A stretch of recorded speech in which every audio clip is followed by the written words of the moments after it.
The Denver Broncos off-season plans might have just been spoiled.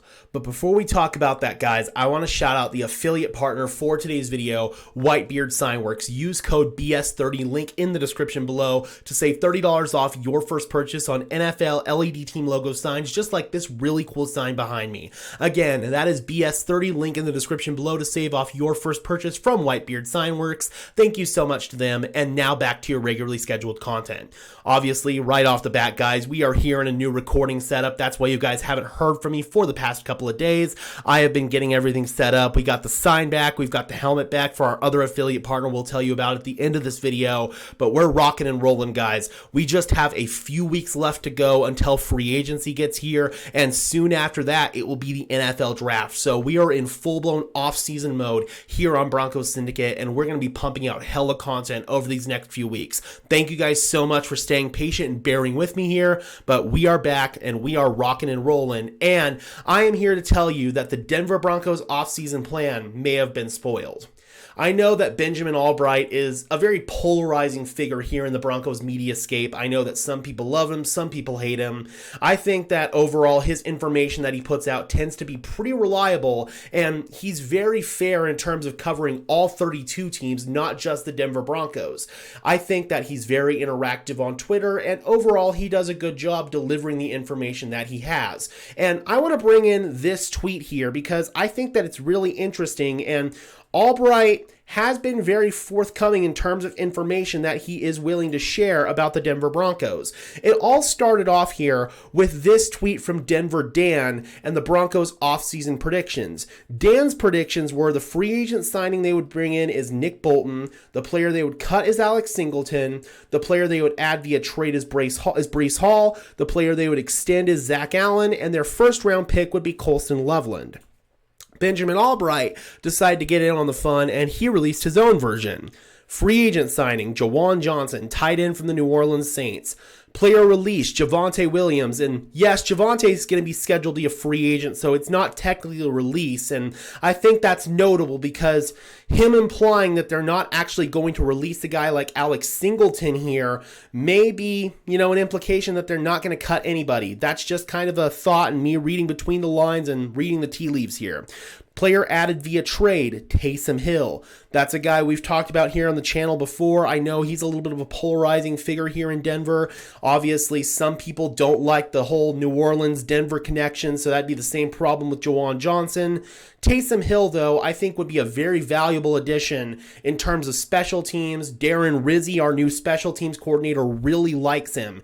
And if nothing else, Taysom Hill would come here to provide value on special teams. And maybe that's the only value he would provide considering that he's coming off of that serious knee injury. But best case scenario, if they were to trade for Taysom Hill for a very low draft pick, probably a future 7th round pick, maybe with some conditions added on, then at best you would get a guy who could provide some offensive depth for you at a couple of positions. Obviously tight end, he'd come in and play wildcat quarterback, but he's not going to factor into the Broncos quarterback math at all. He would just be a guy that would come in certain packages. He wouldn't be one of the quarterbacks. In fact, I think he would still probably be listed formally as a tight end for the Denver Broncos.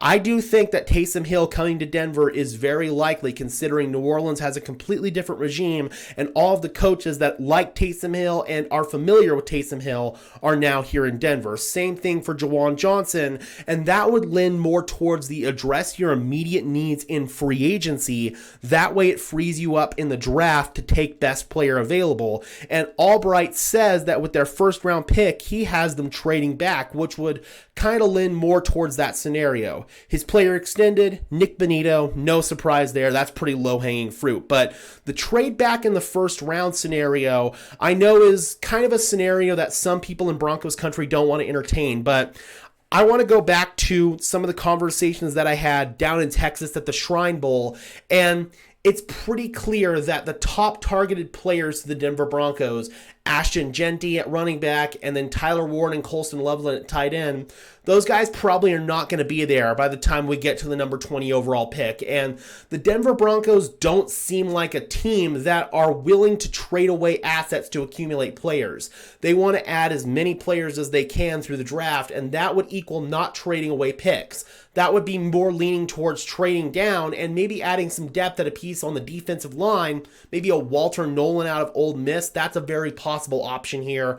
And there are other good tight ends and running backs. This is a very loaded running back class in the draft, especially in the later rounds. And at tight end, there's still guys like Elijah Arroyo, Terrence Ferguson, Harold Fannin, Luke Lachey, a lot of other good tight ends in this draft class. So quite frankly, I think this would probably be a good scenario here for the Denver Broncos. Let's go ahead and just on the fly, I will do this exercise myself.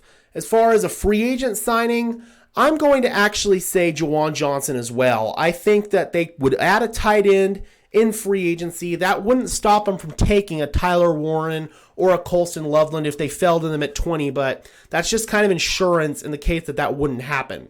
Player released, I'm going to go ahead and say Alex Singleton. I do think that Alex Singleton would probably be the most realistic release candidate, but it doesn't seem like they're actually going to release anybody based on the language here from Benjamin Albright. Player added via trade, I'm going to maintain Cooper Kupp. I think Cooper Kupp would be an excellent addition to this roster. He would fill an immediate need for this team. He would give you that last piece at wide receiver, and he could sort of be a joker for Sean Payton. He's the best blocking receiver in the NFL. He would immediately upgrade your run game, so I definitely think Cooper Kupp would be a fun addition via a trade. Extension, I'm going to actually say John Franklin Myers, somebody that hasn't been mentioned yet. Zach Allen was mentioned by Dan. Nick Benito was mentioned here by Benjamin Albright. I think John Franklin Myers is also a prime extension candidate here in Denver. First round pick, Walter Nolan via a trade back. I think that Walter Nolan, adding depth to the defensive line, it just goes to prove that that's the best formula to win in the NFL right now. The Philadelphia Eagles just won a Super Bowl with that very model. You can't have too many good players in the trenches. Zach Allen played an ungodly amount of snaps for you last year. DJ Jones is an impending free agent. He's probably not going to be back. John Franklin Myers only has 1 year left on his deal. Same with Malcolm Roach. You need to consistently add to this defensive line pipeline, and I'm very much a proponent of that if the Denver Broncos couldn't get a Tyler Warren, Colston Loveland, or Ashton Genty in the draft. All right, guys, if you want to do this exercise yourself, let me know in the comment section below how you would play it out. I would love to hear from you guys as always. And also let me know in the comment section below, how do you feel if this scenario that Albright laid out or that Dan laid out played out? All right, guys, be sure to leave a like on this video as well as subscribe to the channel. And before we dip out of here, guys, I want to tell you about the other affiliate partner for today's video, Green Gridiron Helmets.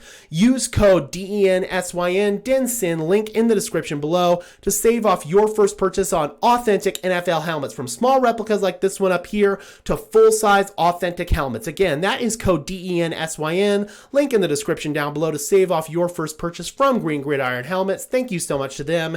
And until next time, guys, I'm your host, Gage Madrid, saying peace out.